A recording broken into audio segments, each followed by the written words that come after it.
I get very interesting answers. They're not anything like the ones that I was indoctrinated with in the 40s and 50s. I love this country. I understand it less.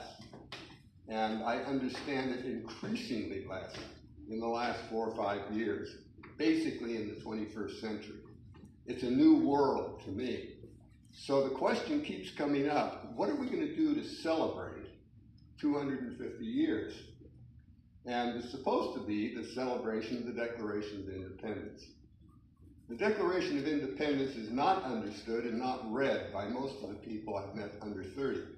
They'll say something about it, basically self-evident truths. Well, the self-evident truths that all men are created equal and endowed by their Creator with certain inalienable rights, and among these are life, liberty, and the pursuit of happiness, that self-evident was put in there by Benjamin Franklin.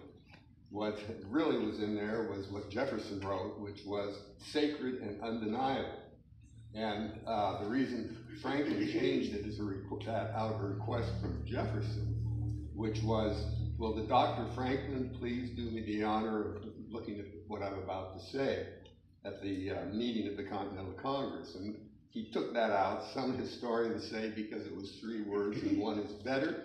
Others wanted to fortify themselves with a different answer, which was, my God, we want to, we don't want to have religion in it, and sacred bought it, so, which was in keeping with Benjamin Franklin.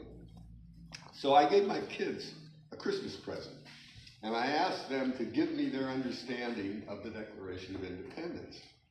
Well, none of them read it. None of them had read it before. They had just picked up what they see as signs and little dolls, the flag, which does not mean much to them. And in fact, I didn't say it correctly because I forgot that under God was put in 1954. And so I missed it completely. The whole idea of what we are was lost on them, and that was that we are a universal nation. We were the first, not we know it, but it was a divided country, badly, more divided than we are now. And we ended up trying to make sense of that. But all of these ideas in that declaration were universals. You know, we believe self-evident truths, the reason of doing it, nature's God created it, and all people have the right to secession, or they called it revolution then. But we had with it a problem. The problem, of course, was slavery. Most of the people at that time had slaves. Most of the ones writing the Declaration. The colonial world was not a great nation at that time. Why it survived, nobody knows.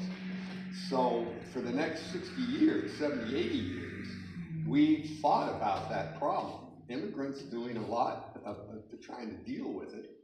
And I said, why are we doing this? Because they couldn't figure out what to do. Finally, it came to a boiling point, and what happened was the country divided. And within the North and within the South, there were people that disagreed with the region they were in. It was not a slam dunk. But the new government that was created by Alexander Stephens, Vice President of the Confederacy, made it very clear that there was a great moral, philosophical truth, which was that blacks were inferior and they had to be enslaved. That was correct. It was the cornerstone of the speech. And so we ended up in a war. 750,000 people killed, trying to fortify their idea of working on that situation. And we ended the war with a rejection of Alexander Stephens and, of course, an acceptance of the Gettysburg Address, that it wasn't a self-evident truth, but it was a proposition that all men are created equal. And we took that at heart. The country came together reluctantly, and some of the worst divisions continued from time to time. So how do we celebrate that in July 4th, 2026?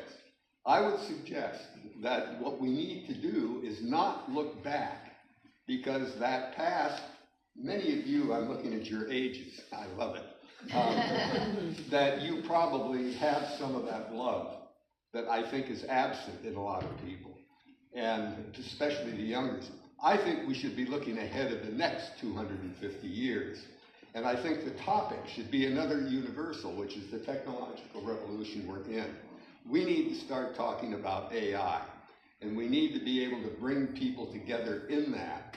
That also is a universal, and we're talking nationally about how AI works globally. So we're still dealing with a global revolution of the first one that we had in 1776, and we will attach to ourselves the younger generation and maybe bring back some of those moral qualities which were very clear in my world, not so clear in ours. The government that we have now and have had really since 2000, we're now living in a war, perpetual war, without purposes that anybody agrees on. We've been talking about a war on terrorism. How do you have a war on an idea? It's the same problem with truth. We can't talk about truth any longer because your truth and my truth can be different, and it's over. But this can go on, and this is why we have to end now, because the discussion needs to be face-to-face with a lot of different people, the children of all of you, and the friends that you do have. And may we have a celebration that is meaningful to everybody in the United States. AI.